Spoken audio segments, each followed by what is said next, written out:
Amen, amen. Tout le monde est là. Donc, bonjour à chacune et à chacun, ceux qui nous rejoignent. Alors, on attend que... Voilà, nous sommes en direct. Donc, bonjour à chacune et à chacun, les frères et les sœurs. Voilà, aujourd'hui, nous allons parler d'un sujet particulièrement prophétique. On a eu ce chant tout à l'heure que nous avons interprété, que nous avons suivi. Donc, le manteau de ta gloire. Comme je disais tout à l'heure en introduction, nous sommes véritablement dans une ère également des manteaux. Mais les manteaux, nous devons comprendre la situation. Le thème de ce message, c'est discerner. Et nous devons discerner. Discerner quoi? Eh bien, discerner en effet les temps. Pas seulement les signes de temps, mais les temps pour agir efficacement. Discerner les temps dans lesquels nous sommes. C'est important pour nous de comprendre en effet quel manteau Dieu est en train d'apporter sur, et de mettre sur les épaules de ses serviteurs et les servantes.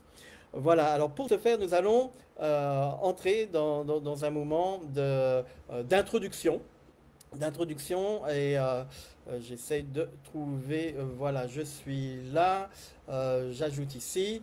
Nous sommes invités, allez, c'est la dernière diapo, voilà, discerner les temps pour agir efficacement. Pour nous, c'est particulièrement, alors comment la mettre en grand cette diapo? J'essaye, voilà, ok. Discerner le temps. Et pour ce faire, j'aimerais que nous puissions prendre ensemble un passage de la parole de Dieu dans le livre du Deutéronome. Dans le livre du Deutéronome, au chapitre 20, eh bien, nous avons déjà certains éléments qui nous préparent à certains éléments. Nous allons d'abord lire les quatre premiers versets de ce passage. Il nous est dit, lorsque tu sortiras pour combattre tes ennemis, et que tu feras des chevaux, des chars et un peuple plus nombreux que toi. Cela fait presque référence au psaume 20, verset 8 de David.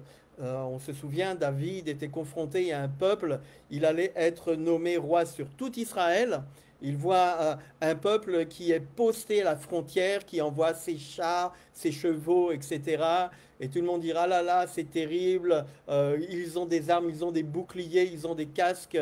Il dit, mais nous venons avec le nom de l'Éternel. Il avait déjà appris ça également du combat qu'il avait à mener avec Goliath. Et nous sommes dans cette situation également où des petits pays parfois ont à confronter eh bien, des nations entières. Il est dit, lorsque tu sortiras pour combattre tes ennemis, que tu verras des chevaux, des chars et un peuple plus nombreux que toi. Tu ne les craindras pas, car l'Éternel, ton Dieu, qui t'a fait monter du pays d'Égypte, est avec toi. À l'approche du combat, le sacrificateur s'avancera pour parler au peuple. Il dira, écoute Israël, vous vous approchez aujourd'hui pour combattre vos ennemis. Que votre cœur ne se faiblisse pas, soyez sans crainte, ne vous effrayez pas, ne vous épouvantez pas devant eux, car l'Éternel, votre Dieu, marche avec vous pour combattre pour vous contre vos ennemis afin de vous sauver. Voilà, donc là c'est en effet l'un des premiers passages qui nous est apporté ici. L'un des premiers passages c'est OK, il y a un combat à mener, il y a des ennemis qui sont devant nous, qui sont plus importants que nous. Qu'est-ce que nous allons faire vis-à-vis de cela? Je dirais que nous aussi, comme Moïse, nous devons discerner ce qui se profile à l'horizon. Et dans notre étude, jeudi dernier, nous avons vu que l'apôtre a eu une révélation de ce qui allait venir. Rappelle-toi, Timothée, dans les derniers temps, nous avons eu une exhortation, un message extraordinaire du serviteur Thierry Glova là-dessus, sur les derniers temps. Et si l'apôtre Paul pouvait dire cela, c'est parce qu'il avait il était en intimité profonde avec le Seigneur. Et nous aussi, il est important pour nous que nous puissions cultiver une intimité profonde avec le Seigneur, une intimité empreinte de l'amour pour notre prochain.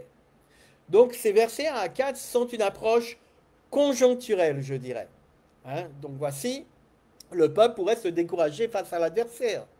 Et c'est vrai que si on se fie à nos propres forces, ah là là, regardez les troupes qui sont devant nous, ils sont équipés, ils sont cela, ils ont des armes, ils ont des gaz, tout ça, c'est compliqué.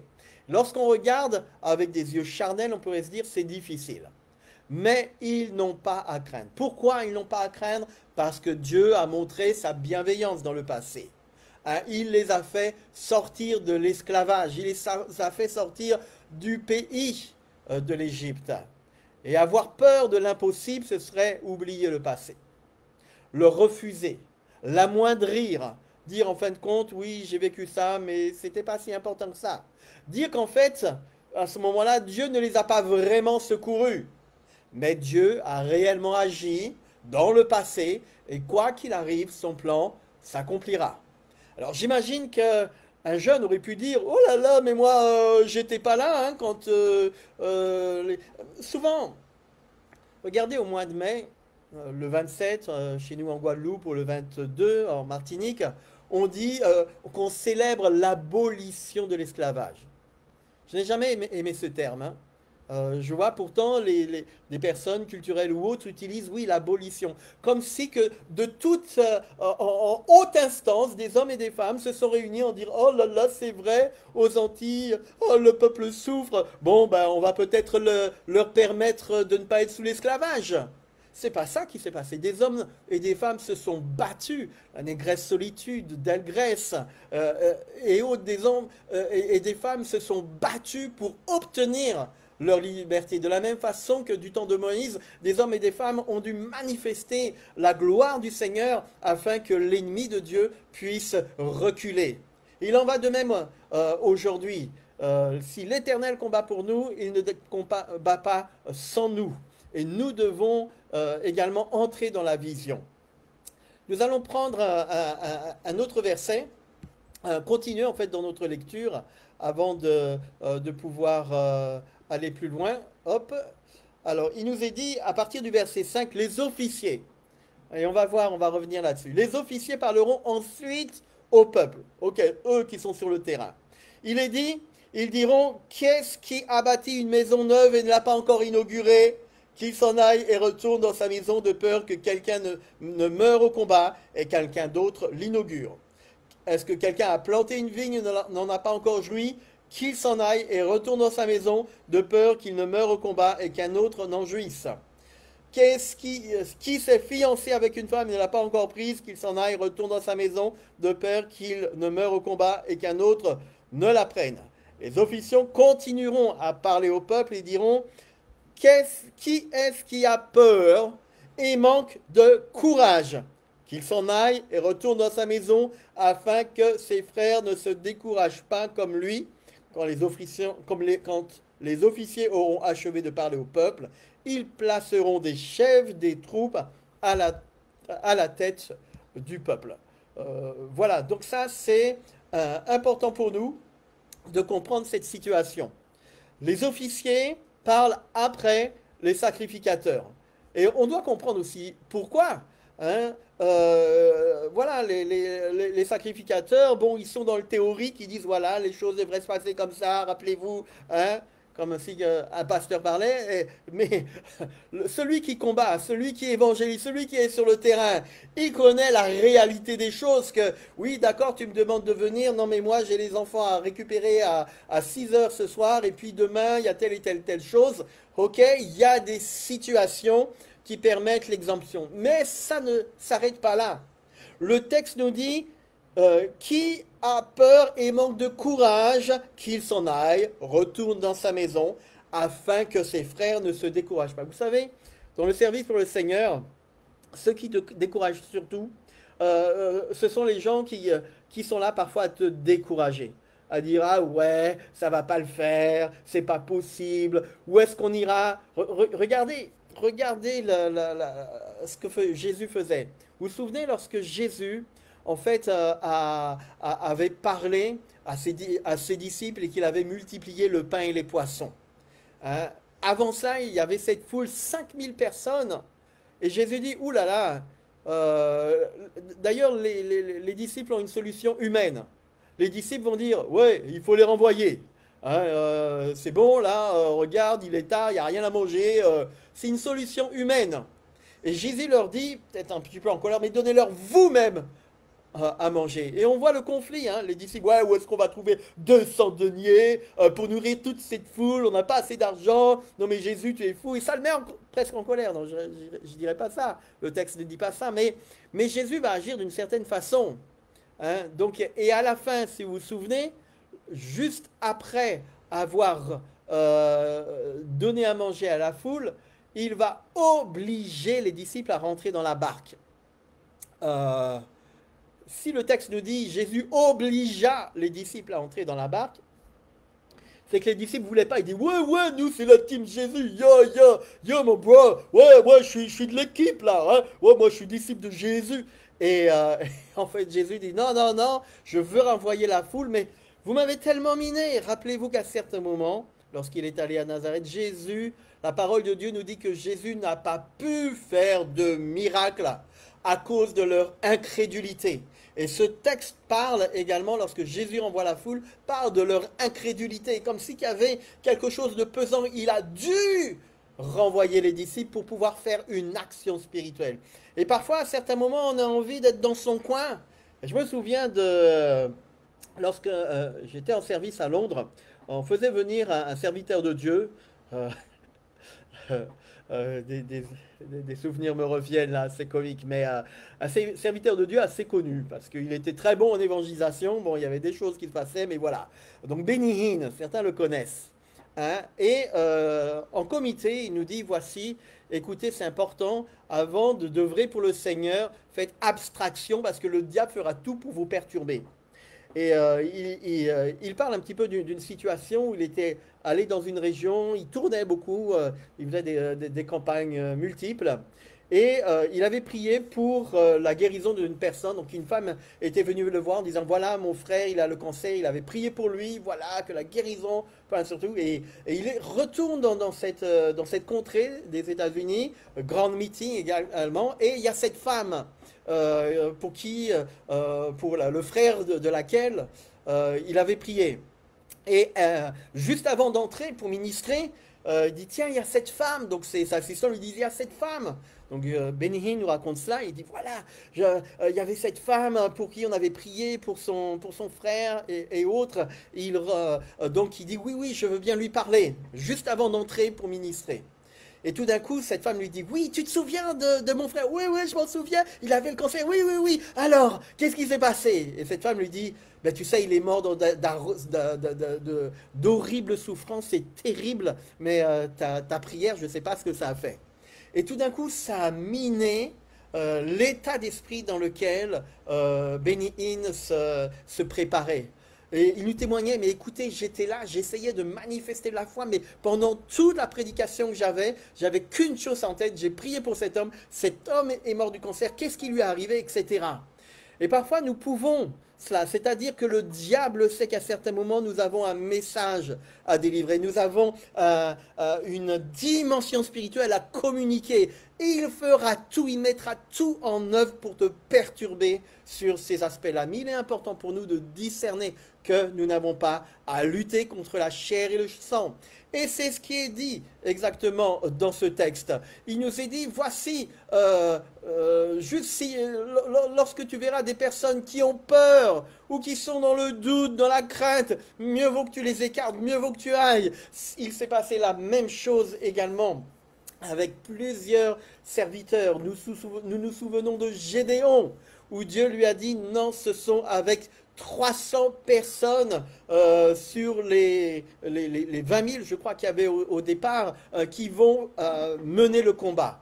Parce que Dieu est capable de remporter la victoire avec un petit nombre. Ce n'est pas le grand nombre qui fait la différence, mais c'est l'onction du Seigneur. Donc pour nous, on doit comprendre que c'est important. D'ailleurs, un petit peu plus loin, dans Josué, au chapitre 3, verset 9, il est dit, Josué dit aux Israélites, approchez-vous ici et écoutez les paroles de l'Éternel votre Dieu. Josué leur dit, à ceci vous reconnaîtrez que le Dieu vivant est au milieu de nous, de vous, hein, qu'il vous dépossédera vraiment devant vous les Cananéens, les Hittites, les Phérésiens, les Girgisiens, les Amoréens, les Yébousiens, etc. Donc voici que l'arche de l'Éternel, l'arche du Seigneur de toute la terre traverse le Jourdain devant vous. Maintenant, prenez 12 hommes parmi les tribus d'Israël, un homme par tribu. Dès que les sacrificateurs qui portent l'arche de l'Éternel, le Seigneur de toute la terre, poseront la plante de leurs pieds dans les eaux du Jourdain, les eaux du Jourdain seront coupées, les eaux qui viendront en amont, elles s'arrêteront en une seule masse. Voilà. Nous sommes ici devant un texte qui fait appel à la foi. Comment activer sa foi en Dieu? Certains n'étaient pas en mesure, ils pourraient décourager le peuple.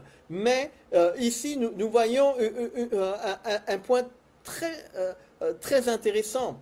On se souvient lorsque Israël était sorti du pays d'Égypte, de sa condition de l'esclavage, Dieu avait ouvert la mer avec son prophète et serviteur Moïse. Et là, maintenant que le peuple est en train d'entrer dans le pays promis, le même miracle est sur le point de s'accomplir. Mais il y a une différence. Ce texte de Josué nous dit que le peuple les serviteurs ont dû mettre les pieds dans l'eau, c'est-à-dire ils ont dû faire un geste, ils ont dû mettre leur foi en action.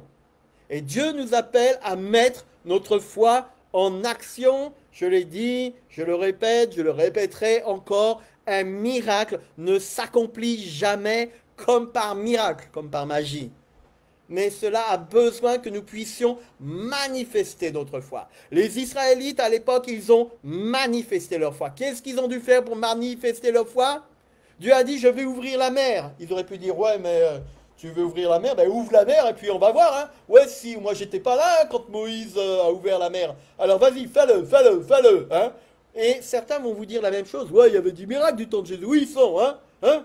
Et à nous d'entrer dans ce manteau, nous allons en venir. Je ne suis qu'au début vraiment du message que le Seigneur veut nous transmettre. Activons notre foi. Les sacrificateurs ont dû mettre leurs pieds dans l'eau. Ils auraient pu dire non, mais on attend que l'eau se retire pour pouvoir entrer. Non, cette fois-ci, ils ont dû mettre les pieds dans l'eau. Ils ont dû se mouiller et Dieu te demande de te mouiller. Donc ils ont mis leurs pieds dans l'eau et l'eau, le miracle s'est accompli. Donc c'est important pour nous de comprendre le message du Seigneur au travers de ça, que nous aussi, nous devons mettre nos pieds dans l'eau. Maintenant, revenons sur un petit détail, un petit verset qui a attiré mon attention. Il est dit au verset 10, Josué dit à ceci, vous reconnaîtrez que le Dieu vivant est au milieu de vous, c'est qu'il vous dépossédera et qu'il vous dépossédera vraiment devant vous les Cananéens, les Hittites, les Phérésiens, les Girgisiens, les Amoréens et les Yébousiens. Hein, voici, Dieu est avec vous. Et ce verset n'est pas sans nous rappeler un autre verset que nous trouvons dans la parole de Dieu. C'est important pour nous de comprendre. J'avais mis un verset en bannière. Je ne le retrouve pas. Ok, voilà, où est ce verset? Bon, c'est pas grave, mais nous allons faire sans ce verset. Ce verset, en fait, nous le trouvons dans deux passages de la parole de Dieu. Ce verset 10 n'est pas sans nous rappeler Jean 13, 35 qui nous dit « À ceci, tous reconnaîtront que vous êtes mes disciples, c'est si vous avez de l'amour les uns pour les autres. » Oui, ça c'est vrai, mais l'autre verset qui sont pendants, que nous trouvons dans 1 Jean 4, 13, nous en avons déjà parlé la semaine précédente, à ceci nous reconnaissons que nous demeurons en lui, et lui en nous, c'est qu'il nous a donné de son esprit. Alors, je me permets une petite paraphrase de ces quelques versets du livre de Deutéronome. Et on pourrait dire, voici, lorsque tu sortiras pour évangéliser les pécheurs, et que tu verras des philosophes subtils, des religions riches et des sectes faisant beaucoup d'adeptes, tu ne les craindras pas, car l'Éternel, ton Dieu, qui t'a délivré du péché par son sang, est avec toi par son esprit en toi. Verset 2, le sacrificateur parlera d'abord, un homme religieux, spirituel, peut-être le pasteur qui sort jamais de son trou. Ce n'est pas un roi qui nous envoie, ou une philosophie. ou un syndicaliste révolutionnaire, mais c'est Dieu. C'est pour obéir à Dieu que nous sortons. C'est lui qui nous envoie avec sa puissance. Et verset 3, hein, pas de sentimentalisme, c'est la croix, le sang chrétien, pas de tendresse, pas de mollesse, pas de crainte, pas de timidité, pas de précipitation ou de hâte. Nous ne devons pas céder ni à l'affolement, mais avoir du sang-froid, de la tactique, du bon sens, pas d'acharnement, mais de la sagesse. Voilà. Nous pourrions prendre également, et nous allons les prendre plus tard, dans 2 Timothée, qui nous garantit en effet que tout ira bien. Dans ces versets 5 à 7 que nous avons lus tout à l'heure de Deutéronome chapitre 20, je retourne un petit peu en arrière, c'est important de faire des allers-retours. Moïse avait tout prévu. Il avait la sagesse d'en haut. Il savait que le peuple allait commencer à s'installer, construire des maisons, cultiver des champs, faire des croisières, faire de l'élevage, se marier, c'est important. D'ailleurs, le peuple nous dit, hein, si tu es jeune marié, ben, prends du temps pour toi, c'est important. Amen. Donc, il est important de cultiver ces moments privilégiés pour construire le peuple et construire également sur l'élaboration de la famille. Et nous verrons que, regardez le conflit dans lequel nous sommes. Le diable essaie de détruire la famille. Le diable essaie de détruire les couples. Ça, c'est son agenda parce qu'il sait que l'œuvre de Dieu est construite sur des familles, sur des couples qui s'aiment, qui manifestent la bienveillance et qui ont besoin de cultiver au travers des moments tout particuliers cet amour. Mais de toute façon, d'une manière ou d'une autre, quoi qu'il arrive, le plan de Dieu s'accomplira. Donc remarquons ceci, la décision de renvoyer certains chez eux est prise par quelqu'un qui a de l'expérience. C'est quelqu'un du terrain. Il dit, ouais, le sacrificateur, il dit ça, mais moi, je sais ce que c'est. Et on pourrait faire une transposition. Le théologien, le pasteur ou autre définit des principes de guerre. Voilà, c'est Dieu qui combat, il vaincra. Et verset 5 à 9, l'évangéliste, le prophète va dire, ok, mais dans la pratique, c'est un peu différent, frère. Tu ne te rends pas compte que, tiens, il y a telle et telle chose. Il va apporter des arguments qui tiennent la route. Alors, il n'y a pas d'opposition, mais une complémentarité dans ce message. C'est particulier, le verset 1 à 4 et 5 à 9. Ils sont complémentaires. Chacun entre dans sa fonction. L'officier sait qu'il ne pourra pas compter sur un tel, car maman est enceinte. Ce n'est pas un simple courage, au verset 8, dont il est question ici, mais un attendrissement. En français, au courant, on pourrait dire plutôt un compromis. Nous devons contraindre les gens à accepter le Seigneur, les pousser à le faire. Il y a un combat. Alors également, le verset 9, qui est particulier, alors si je retrouve, hop, mince, j'ai changé la diapositive, il est dit, quand les officiers auront achevé de parler au peuple, ils placeront des chefs de troupes à la tête du peuple. Ça également, c'est un passage très important. Ils placeront, en hébreu, le verbe utilisé, c'est pakad. Le verbe pakad est utilisé. Il signifie considérer, mais établir dans le sens d'investir. C'est-à-dire, c'est le partage des responsabilités. Trop souvent, nous voyons, c'est une église qui fait tout, et puis voilà, nous on a l'onction, on a notre vision, on entre dans cette dimension. Oui, c'est moi, je suis le pasteur, c'est moi qui ai réussi la vision, vous fermez votre bouche. Il y a ici une reconnaissance des ministères. C'est trop triste de voir que dans certaines églises, dans certains mouvements, on ne discerne pas. Justement, certains responsables religieux ne vont pas discerner que Dieu a investi des personnes, des chefs de troupes, des guerriers, afin de faire le job. Hein? Et c'est vrai que c'est important pour nous que nous puissions comprendre cet état de fait, faire le travail pour le Seigneur. Amen. Alors, mais à ce stade de notre message, on pourrait dire, ok, bon, moi je sais, hein, je ne suis pas appelé au combat, hein, Seigneur, je suis exempté, hein, je préfère rester chez moi. Bon, alors on va prendre un autre passage dans le Nouveau Testament qui n'est pas sans rappeler justement ce passage. Nous allons prendre ensemble l'Évangile selon Luc au chapitre 14 et les versets 16 à 24. Et nous allons lire. C'est la parabole des invités. Ce texte nous dit, on va la retrouver également dans l'Évangile selon Matthieu, chapitre 22, versets 2 à 14. Ce texte nous dit, dès le verset 15 d'ailleurs, un de ceux qui étaient à table, vous savez, c'est la parabole des invités, après avoir entendu ces paroles, dit à Jésus, « Heureux celui qui prendra son repas dans le royaume de Dieu. » Verset 16, et Jésus lui répondit, « Un homme donna un grand repas et invita beaucoup de gens. » Il nous arrive de pouvoir inviter beaucoup de gens. À l'heure du repas, il envoya son serviteur dire aux invités, « Venez, car tout est déjà prêt. » Mais tous unanimement se mirent à s'excuser. Le premier lui dit, « Oh, j'ai acheté un champ et je suis contraint d'aller le voir. Tiens-moi, je te prie pour excuser. » Vous savez, c'était l'excuse là qu'on trouvait dans Deutéronome 20. Hein. Un autre homme dit, « J'ai acheté 5 paires de bœufs et je vais les essayer.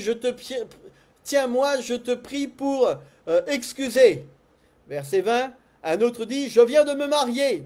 C'est la raison pour laquelle je ne puis venir. » Le serviteur de retour apporta ces choses à son maître.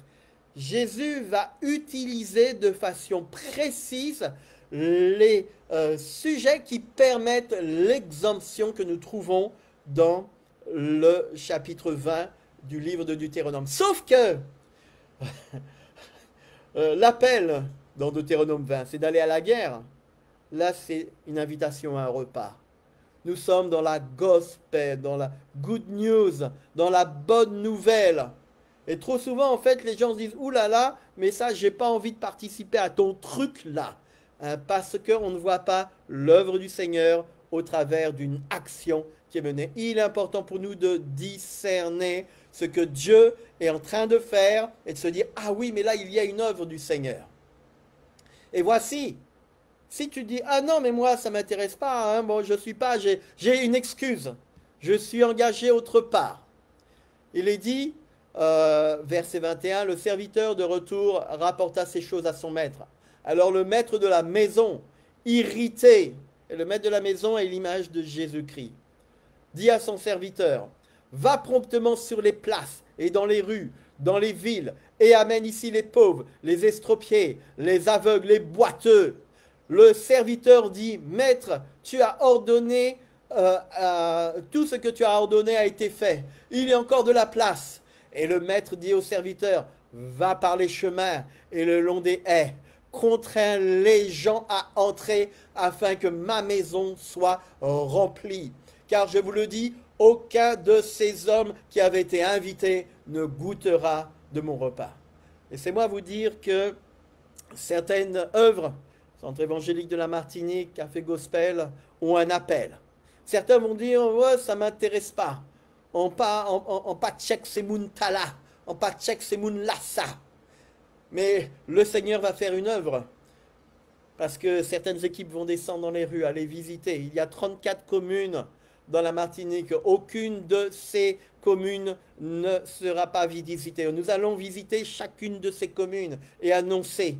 Avoir comme une caravane qui passera et qui annoncera le message du Seigneur. C'est important pour nous que nous puissions discerner est-ce que oui ou non, nous sommes de ces hommes qui font l'affaire, mais sinon Dieu va utiliser des personnes que vous déconsidérez, des têtes pétées, des gens qui vous disent mais ils n'ont aucun avenir, et c'est eux qui vont faire la job. Parce que la parole de Dieu nous dit au travers du message de Jésus, s'ils se taisent, les pierres crieront. Et Dieu va susciter des pierres en Martinique. Dieu va susciter des pierres également dans l'Hexagone afin de faire le travail que certains qui sont appelés à faire ne souhaitent pas faire ou sont tellement bien installés dans leur maison, ils ont acheté un bœuf, ils ont acheté un nouveau 4x4 et ils doivent aller l'essayer. Ils viennent d'acheter une nouvelle propriété pour faire de la location, ils veulent la remettre en état et le Seigneur nous dit il y a urgence dans ces temps qui sont les derniers à nous véritablement de faire le travail. Et c'est là où j'en viens vraiment au centre du message que j'aimerais apporter. Nous devons discerner le temps. Nous devons discerner les temps. Et c'est là où cette vision prophétique est importante. J'aimerais que nous puissions considérer l'année 2024 qui va s'achever, mais qui, dans le calendrier, Rosh Hashanah est déjà passé, on l'a célébré, on est déjà dans une nouvelle saison, et cette saison arrive, cette nouvelle saison, mais considérons un petit peu qu'est-ce qui s'est passé en 2024. 2024 a été une période où on a eu un message extraordinaire de la part de prophétesse Griffin venant de l'Angleterre hein, sur des portails célestes. J'aimerais vraiment, avec sa possibilité, qu'elle puisse intervenir à nouveau là-dessus pour nous, peuple de la Martinique.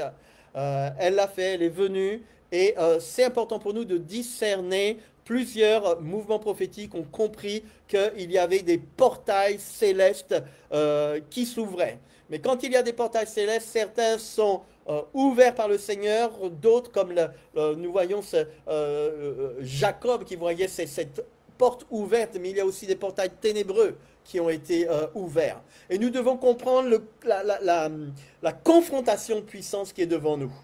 Il y a eu des bénédictions en 2024 qui se sont manifestées, je dirais, dans 3 grands domaines.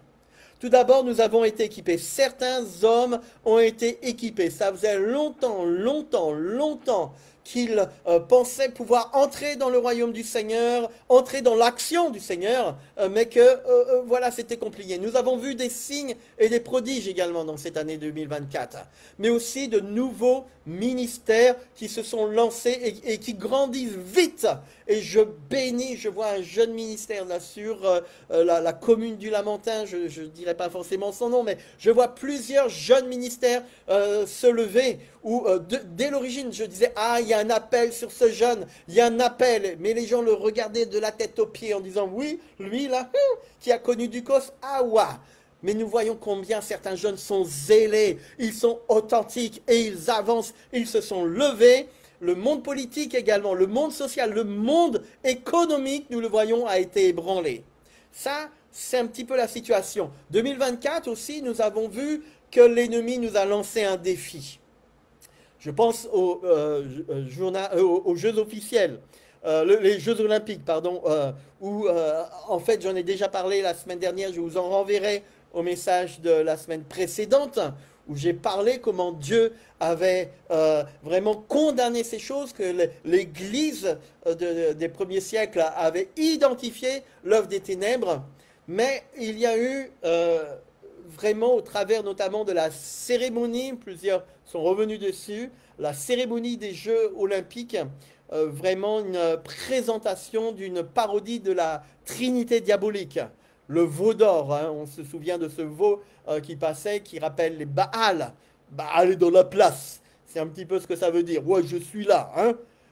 Et puis, on se souvient de la parodie de la Sainte Seine, hein, qui pourrait plutôt représenter le banquet de l'impudicité, hein, qui est cristallisé notamment par cette séduction que l'on trouve ici en Martinique sous la forme de la sirène des eaux que nous connaissons très bien. Et puis on se souvient de cette scène de Marie-Antoinette dont la tête est découpée. Et je ne vais pas faire un petit peu d'histoire, mais c'est dommage qu'on ne se souvienne pas combien Louis XVI, Marie-Antoinette souhaitait une réforme qui soit progressive.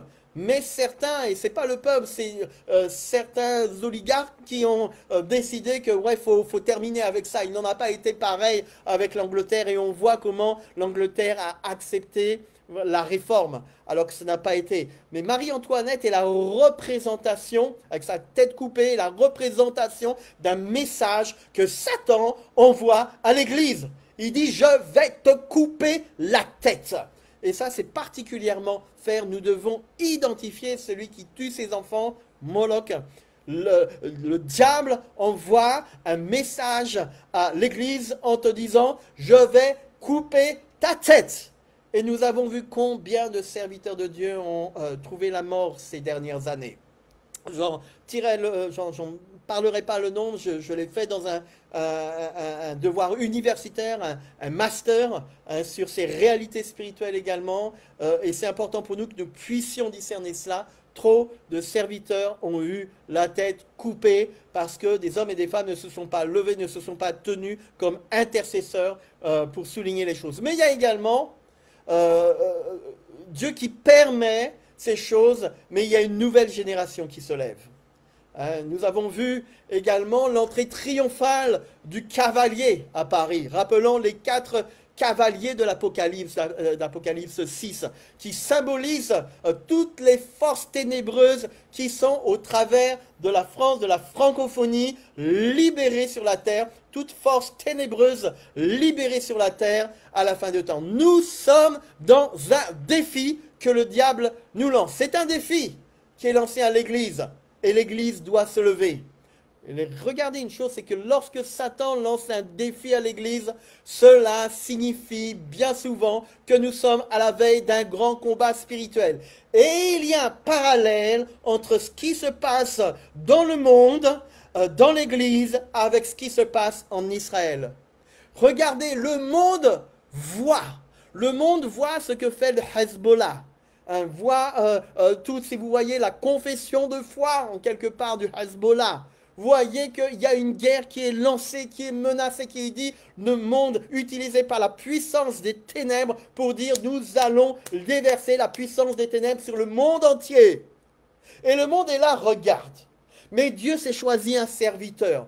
Tout seul, alors que les nations vont dire, nous ne pouvons pas permettre que cette organisation terroriste est en train comme un parasite, d'infiltrer le pays du Liban. Personne ne fait rien au niveau international. Seul un tout petit pays dans le monde se lève de dire, nous ne pouvons pas permettre que cette œuvre diabolique, menaçant véritablement l'équilibre mondial, fasse ce qu'ils veulent. Et il y va tout seul. Il y va tout seul pour défendre justement les nations du monde entier. Comme par hasard, aussi paradoxalement que ça puisse se faire, les nations du monde disent « Oh là là, c'est terrible ce que tu fais là-bas !» Nous devons, en tant que chrétiens, voir les enjeux politiques et spirituels qui sont les nôtres. Et à notre niveau, la réponse du centre évangélique de la Martinique est de dire à Satan, Dieu est avec nous, il combat pour nous, il est avec nous et nous allons avancer. Ça, plus ou moins, c'était ce que nous voyons en 2024. Maintenant, certains donnent déjà les vœux pour 2025, j'en suis... de cela, on dit on a beaucoup d'avance, mais les temps sont raccourcis. Et c'est important, voici, nous avons à peine moins de 60 jours, 50 jours pour nous préparer à ce qui arrive en 2025. Et pour ce faire, j'aimerais vraiment, c'est peut-être un hasard, mais vraiment que le psaume 25 soit véritablement au centre de l'année 2025. 2025, psaume 25. Gardez cela bien en tête. Pourquoi? Parce que, je ne vais pas reprendre ici le psaume 25, mais il nous dit, voilà, vous avez eu une année de pleurs, de douleurs, de frustration. Pour beaucoup de serviteurs, ça a été la frustration. Ça a été des attaques, ça a été de l'humiliation. Mais la suite du psaume 25 est pour nous un message pour 2025, c'est que nous apportons une réponse à Satan et nous allons lui donner maintenant. Ce qui va être important au centre de l'année 2025, eh bien, ce sont tout d'abord la parole de notre témoignage. Dieu veut que des hommes et des femmes concrètement témoignent de ce que Dieu fait dans leur vie. Je pense que plusieurs prophètes ont reçu ça. J'ai un ami qui dit, ok, là, dans le mois, on ne va pas faire de l'enseignement des prédications, mais des témoignages. Nous voulons savoir qu'est-ce que Dieu fait dans notre vie. Il est important parce que le texte d'Apocalypse nous dit, ils l'ont vaincu par la parole de leur témoignage. Et aussi, 2025 va encore plus être l'occasion de la manifestation de la gloire de Dieu au travers des signes et des prodiges manifestés au travers de l'Église. Voici ce qui nous attend pour 2025. Pour 2025, eh bien, nous pouvons identifier 4 grandes dimensions de l'action de Dieu pour nous dans cette année. Ces défis sont tout d'abord la miséricorde de Dieu envers les perdus. Et non seulement la miséricorde de Dieu envers les perdus, mais notre miséricorde envers les perdus. Je me souviens, j'étais pasteur au sein d'une assemblée, j'étais à plein temps, et voilà, recruté pour faire l'œuvre du Seigneur. Et je vois, comme je travaille également dans des quartiers dits sensibles, beaucoup de jeunes authentiques commencent à venir. Et l'un des responsables de l'église vient me trouver en entretien, me dit, écoute Christophe, ça ne va pas. Oui, parce que, regarde, tu fais venir des gens dans l'église, mais qu'est-ce qu'ils apportent dans l'église? Ce sont tous des gens qui ont des problématiques, ils sont au RSA, et ils ne sont pas en mesure d'apporter quoi que ce soit au niveau de matière de dîme. Donc, on te paye, c'est pour que tu prennes soin des personnes de l'Église et pas que tu ailles chercher des personnes qui sont à moitié dingues là, qui ne vont rien apporter à l'Église. Et laissez-moi vous dire qu'à la fin de l'année, j'étais déjà sorti de cette Église-là. Première dimension, miséricorde de Dieu envers les perdus et une approche toute particulière. Une deuxième mission que le Seigneur nous invite à faire dans cette année 2025, c'est la sainteté de Dieu. Si certains serviteurs ont perdu également leur vie, j'apprends tous les jours maintenant des témoignages. J'ai une bien-aimée qui m'a dit, ah oui, tel serviteur qui est décédé. Mais tu ne sais pas qu'on l'avait invité chez nous et tout ça, et dans la nuit, il demandait à notre fille, notre grande fille, d'aller le visiter. Et quand je suis venu le voir, je l'ai vu dans une certaine tenue. Je crois qu'il est important pour nous de voir que le jugement du Seigneur commence par sa maison. Et que beaucoup de serviteurs... alors cela nous invite véritablement à l'humilité et vraiment à vraiment nous humilier devant le Seigneur. Parce que certains d'entre nous pourrions dire, ouais, mais moi je ne suis pas meilleur, hein. Ah, moi j'ai fait telle et telle chose, hein. Ou Seigneur, alors ça veut dire que... mais en tout cas... Si mon peuple sur qui est invoqué mon nom s'humilie, c'est le peuple qui doit s'humilier, prier, le chercher. Premièrement, ça passe aussi par la tête de réseau, par les responsables eux-mêmes qui sont invités à s'humilier, à demander pardon. La sainteté de Dieu. Nous devons entrer dans une dimension de la sainteté de Dieu en 2025. Ça, c'est important. Et puis, une troisième dimension pour 2025, c'est la compréhension de l'autorité et de l'onction corporative. Comme je vous ai dit, à certains moments, Jésus n'a pas pu faire du miracle à cause de l'incrédulité ambiante qu'il y avait. Il est important pour nous que nous ne puissions pas être tout seuls dans notre coin pour faire le travail que le Seigneur veut faire, mais travailler. Dieu nous dit, allons-y, propose. Certains diront oui, d'autres diront non. Ceux qui disent oui, amen, on y va, toujours avec premièrement ce critère de sainteté et deuxièmement, véritablement comprendre le manteau que nous avons reçu. Je reviendrai là-dessus, c'est la raison pour laquelle j'ai souhaité que l'on prenne ce chant en amont de notre service du dimanche, service d'adoration. L'onction corporative, le manteau. Mais nous devons comprendre quel type de manteau. Et puis un troisième qui rejoint également l'actualité, c'est la justice. Donc quatrième dimension de l'action de Dieu dans l'Église et dans le monde, et particulièrement ici en Martinique, la justice de Dieu par la solidarité. Nous sommes invités à mettre en place des réseaux de soutien économique, invités également, et c'est le rôle, l'un des rôles également de l'Église, de tisser un réseau de personnes volontaires qui disent « je veux avoir et présenter un mode économique différent ». Le diable est vraiment terrifié. Il a même, vous voyez, au niveau de notre gouvernement en France, le secrétariat d'État à l'économie sociale et solidaire a été supprimé. Nous voyons maintenant que nous payons les effets du « quoi qu'il en coûte ». Donc c'est important pour nous de voir que des tranches, des coupées nettes sont faites au niveau de l'intérêt et il nous appartient à nous de créer, ce n'est pas aux autres de le faire à notre place, mais c'est à nous véritablement d'entrer dans cette nouvelle dimension afin que nous puissions dire en quelle mesure nous pourrons être en pleine capacité pour créer ce réseau économique de solidarité. Ça se fait dans l'Hexagone, ça se fait dans d'autres pays, ça se fait également ici, nous le voyons, il y a des hommes et des femmes solidaires qui entrent dans cette dimension. Trop souvent, nous avons dit, oui, ce monde-là, c'est le monde de ténèbres, ah, Seigneur, je veux être là-haut dans le ciel. Quand je serai avec toi dans le ciel là-haut, tout ira bien. En oubliant que nous sommes invités, le ciel commence dès ici-bas. Tu dis, oui, quand je serai dans le ciel de gloire, je marcherai dans la gloire du Seigneur.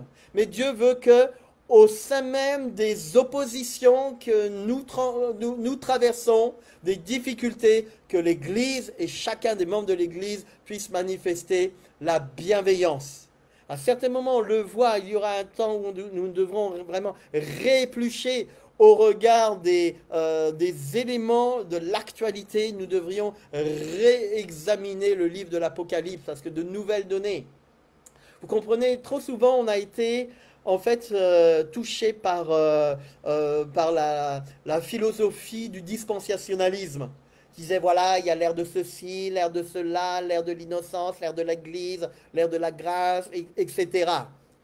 Parce qu'on se disait, oui, mais toutes ces prophéties-là, bon, sur Israël, ça n'a aucun sens, puisque Israël n'existe plus.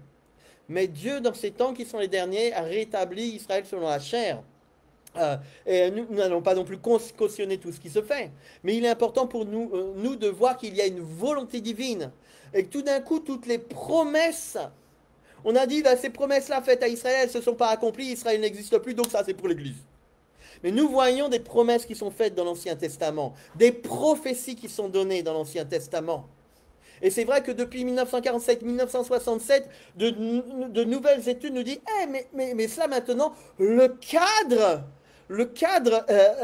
est possible. Regardez le livre de l'Apocalypse nous dit voici, certains recevront la bête ou la marque de la bête pour pouvoir vendre et acheter avec plusieurs millions. À l'époque de l'apôtre Jean, qui a écrit ce texte, on pouvait se dire, mais techniquement, cela n'est pas possible. Mais maintenant, ça l'allait. Quand on parlait de l'image de la bête, mais qu'est-ce que cela peut représenter? Chose qui était inconcevable au deuxième siècle après Jésus-Christ. Hein. On pense que l'Apocalypse a été écrit vers 108 après Jésus-Christ, dès le début du deuxième siècle, fin du premier siècle, donc avec une vision. Mais nous devons comprendre que maintenant des éléments sont rassemblés et tout d'un coup un nouveau regard peut être porté sur ces éléments qui nous sont présentés. Alors c'est important pour nous que nous puissions discerner. Jeudi dernier, nous avons apporté aussi une analyse sur l'élection présidentielle. Alors certains se disent oui c'est terrible, c'est le monde des ténèbres, certains peur, certains se disent etc. D'autres se réjouissent en disant ah c'est génial, regarde c'est merveilleux, il va défendre la lecture de la Bible etc. Ne tombons ni dans une extrême ni dans l'autre. Et j'aimerais vraiment, je ne suis pas là pour dénigrer qui que ce soit, mais dire que Dieu s'est choisi un homme à la manière de Cyrus, qu'il appelle dans la parole de Dieu, Ésaïe, c'est une image. Le président des États-Unis est appelé à être cette figure de Cyrus que nous trouvons dans les livres prophétiques de l'Ancien Testament. Cyrus ne faisait pas partie du peuple de Dieu, mais il a rétabli, il a permis que certaines choses soient rétablies. Et Dieu l'appelle mon serviteur, alors que, oh, mais il y a ça, hein, il y a ça, il y a ça, mais comment oses-tu, Seigneur, appeler Cyrus ton serviteur? Et nous devons être vigilants sur toutes choses. Pourquoi je dis ça? Rappelons-nous, est-ce qu'on se souvient du quatrième, je crois, ou troisième, je ne sais plus, le congrès international des églises évangéliques baptistes qui s'est tenu en 1934, juste une année après l'élection de Adolf Hitler, légalement, hein? Adolf Hitler est rentré légalement au pouvoir. L'une de ses promesses de ses campagnes, et c'est la raison pour laquelle les églises évangéliques ont voté pour lui en Allemagne en 1933, c'est qu'il a dit, voilà, le gouvernement précédent était opposé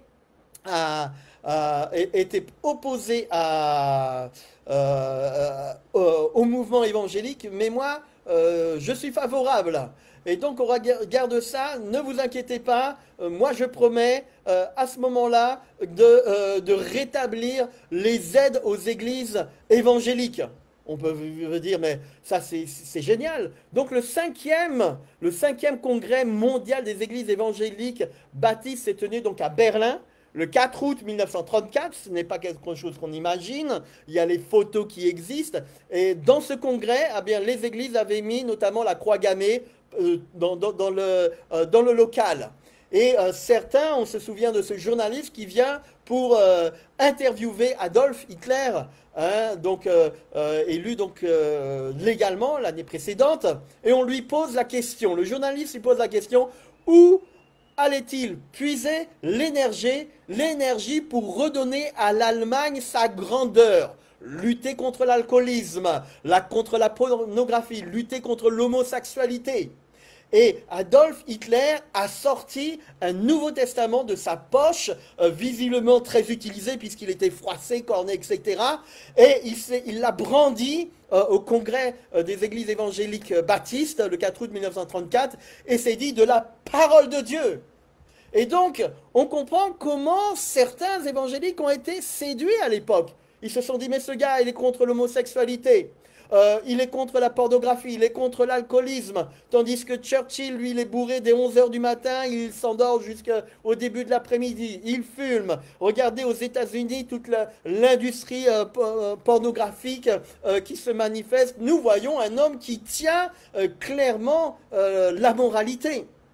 Donc, c'est vrai qu'il y a eu une volonté, mais pour nous, c'est pas du tout pour dénigrer, bien au contraire. Je crois que nous devons apprécier avec plaisir ce qui se fait, mais avoir du discernement, ne pas forcément donner crédit de la même façon que vous avez devant vous l'un des plus fervents défenseurs de ce qui se fait en Israël, mais à la fois, je ne vais pas non plus mettre ma main à couper. Nous savons que c'est une œuvre humaine, que le président des États-Unis est une œuvre humaine. Mais il nous envoie un message. Dieu nous envoie un message. C'est-à-dire que la parole de Dieu nous dit dans l'Apocalypse, dans le livre de l'Apocalypse, que viendra un moment où il y aura une coalition du monde entier contre Israël. Et c'est vrai que dans mon fort intérieur, je me disais, voilà, si cette femme est élue, voyons comment elle est opposée à Israël, qu'elle défend aussi certaines choses, eh bien le cadre est bien choisi véritablement pour qu'elle fait. Mais nous comprenons qu'il y a un défi entre la puissance des ténèbres et la puissance de Dieu manifestée au travers de l'Église que chacun d'entre nous représentons. Et nous devons comprendre à notre niveau, à notre échelle personnelle, dans notre vie personnelle, dans notre vie de travail, dans notre vie à l'école, dans notre quartier, vis-à-vis des communes, les défis qui sont lancés par le diable et qui viennent. La semaine précédente, j'ai dit, regardez, quand il y a eu cette manifestation de la résurgence des Jeux Olympiques en 1894, 10 ans après, Dieu a envoyé, a contre-attaqué en quelque part avec le mouvement d'Azusa Street. Dieu est en train et être sur le point d'accomplir des choses faramineuses, extraordinaires pour manifester sa gloire dans ces temps qui sont les derniers. Mais l'Église n'ayant pas joué son rôle, certains serviteurs se mettant devant, au lieu d'être véritablement susciter le peuple de Dieu et manquant également, ayant des faux prophètes en son sein, Dieu a dit, j'ai besoin de temps particulier pour manifester et préparer, que l'Église soit préparée dans ce combat et dans cette préparation de la sainteté. Donc nous sommes invités à entrer dans cette dimension de la sainteté pour 2025. Il y a de grandes choses. Dieu ouvre un créneau, permet à un homme qu'il appelle son serviteur, de la même façon qu'il appelait Cyrus, un représentant d'une nation étrangère, pour faire l'œuvre que l'Église n'a pas été en mesure de faire.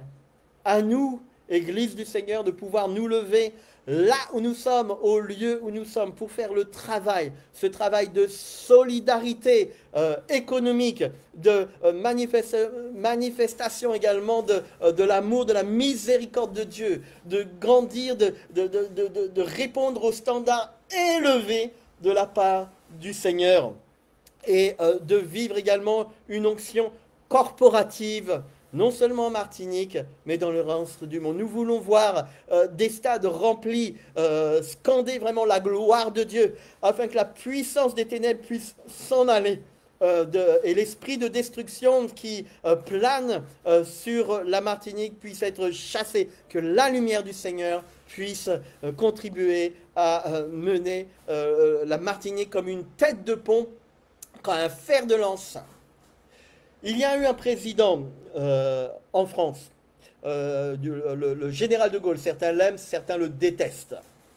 Le général de Gaulle avait identifié les Antilles comme étant une plateforme internationale, un lieu économique, un lieu culturel central pour la diffusion du rayonnement de la France. Mais je dirais de la même façon que si un homme a vu ça dans le naturel, nous devons comprendre que Dieu appelle les îles que nous sommes à rayonner, non seulement dans la francophonie, non seulement dans la Caraïbe, mais jusqu'aux extrémités de la terre. Et Dieu veut se doter d'outils particuliers pour mener ce combat, tel que le Café Gospel, un lieu d'échange, de partage, de solidarité, un lieu où les